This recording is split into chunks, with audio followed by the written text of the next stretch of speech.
Assalamu alaikum wa rahmatullahi wa barakatuhu qadrli do'stlar. Peygamberimiz alayhissalatu vassalamning hadislarining birisida rivoyat etiladi. G'aysha radhiyallohu anhu shu hadisni xabar etadi. Shundan da biz Peygamberimiz alayhissalatu vassalamning naq shu Sha'ban oyida bir ko'p o'rozalı kelish bo'luvin kuzatdik. Ham so'rov berdik. Ya Rasulullah, nishlab sen shu oyni bir ko'p o'rozalar bilan mo'l qilasan? Ham Peygamberimiz alayhissalatu vassalam javob qaytardi. Shundan da Sha'ban oyi ol ikki muborak zo'r oy orasida yo'qolib qolgan oy. Birinchisi ol Rajab oyi, Alloh taolaning oyi. Qur'onda da Alloh taolo shu oyni esga olatirgan muborak oy. Ramazon oyi ol ummatning oyi. Ol muborak bütün oylarının padşası bulgan ay. Hem iki zo'r oy arasında şu mübarek Şaban ayı kaldı. Şaban ayı anın bereketi de zor. Anın Allah Teala aldığında derecesi de zor. Ama da lakin iki zor ay arasında alar yo'qolib qala. Şuna göre men şu ayını izgilikte, igilikte uzdıram deyip Peygamberimiz alayhissalatu vassalam haber ite. Hem şundan da Şaban ayı ol gamel g'ibadetlerinin Allah Teala huzuruna bir yıllık gamel g'ibadetlerinin kitabı köşe. Hem Peygamberimiz aytdi, şundan da şu ayını ayırıp koyam orazalar bilen.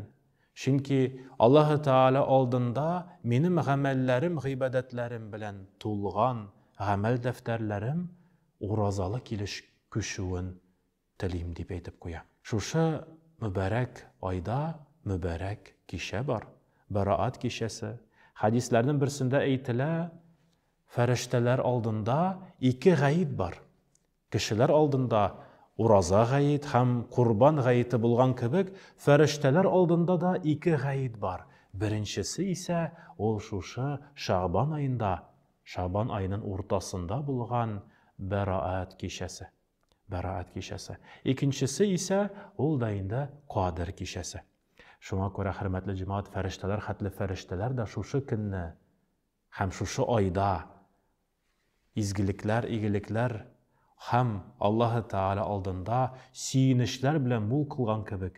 Biz de şu ayını siyiniş ketiratırgan izgilikler, igilikler, gamel g'ibadetler bilen mo'l kılsak idi. Hem bu dünyada da, kelesi ahiret dünyasında da izgiliklerin neticelerin körgende şatlanğan, ulluğ siyinişke iya bulgan bendeler arasında buluğun nasip eylesin. Şundan da hürmetli cemaat, Peygamberimiz alayhissalatu vassalam'ın hadislerinin, rivayetlerinin birisinde aytila, Rajab ayı ol oturtu ayı. Şaban ayı ol sosibu ayı.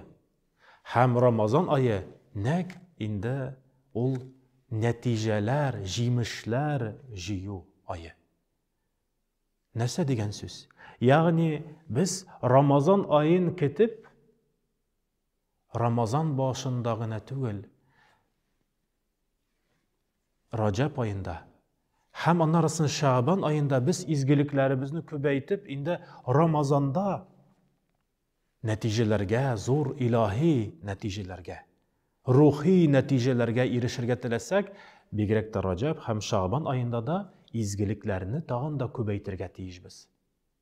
Mesela eğer de yaz günü kişi ırlıklarını oturtayken, anarısın tiyişile başlağaş ol köre ala, ayye mında ali tiyişilip çıkmağın, tağın da istimeli deyip, icay başında tağın ol istep oturturağa mümkünçiligi var anın.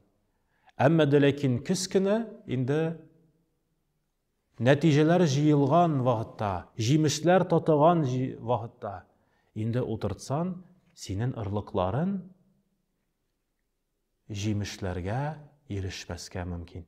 Mına şuna göre hürmetli cemaat, eğer de biz Ramazan ayında siyinip, şatlanıp, Allah siyinişlerge, jimişlerge erişirge tilesek, nek şu Şaban ayında da izgiliklerimizni indi başlarga tiyiş biz. Orazalarimizni, gamel g'ibadetlerimizni, namazlarımızны, Qur'an okuların, hem zikirlerini, salavatlarını, hem başka izgiliklerini köbeytip Allah-u Teala'ga adım yakınayırga, hem Allah-u Teala'nın şiksiz rahmetine erişirge, her birimizge de, barşamızga da nasip o yasar eylesin.